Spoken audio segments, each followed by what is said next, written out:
Assalamualaikum warahmatullahi wabarakatuh. Sampurasun.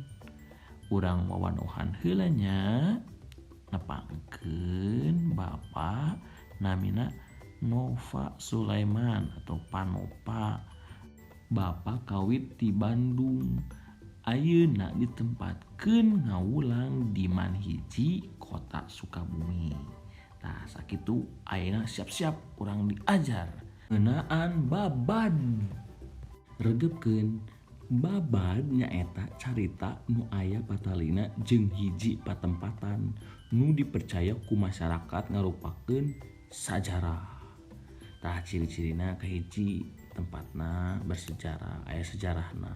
Kedua aya kisah peperangan, tunggep pahlawan, kesaktian atau nu keajaiban gitu. Tilu tokoh nu kasohor legendaris.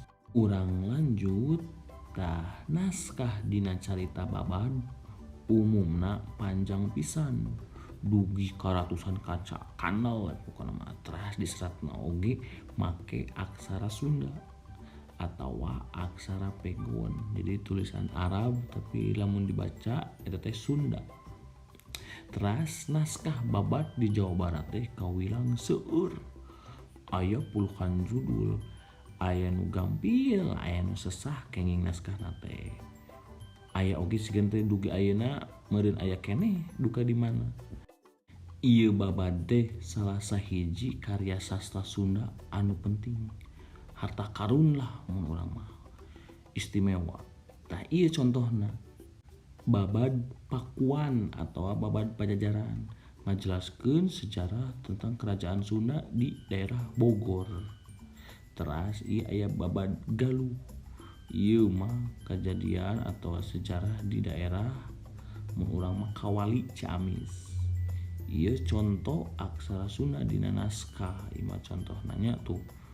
Kudu aya ahlina ieu ge. Namina filolog. Teras ieu tuh tina lontar ieu mah biasana anggo aksara Sunda. Itu biasana mah tahun 1600 jadi lami. Teras da ieu aksara Pegon biasana dipendaka di daerah kawasan pasantren sok aya wae eta teh.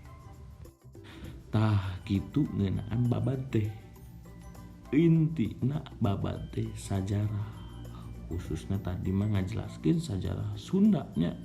Engke langkung jelas nama bisa tentang ngeunaan Siliwangi, kerajaan Pajajaran, rame pokona mah zaman baheula. Eta teh salah sahiji harta karun. Janten naskahna oge ayeuna disimpen di Perpustakaan Nasional, diarsipkeun. Kumargi eta teh barang langka sareng istimewa. Yen salah sahiji buktos kabeungharan urang Sunda alinter kaum intelek orang Sunda eta teh. Sakitu. Wassalamualaikum warahmatullahi wabarakatuh.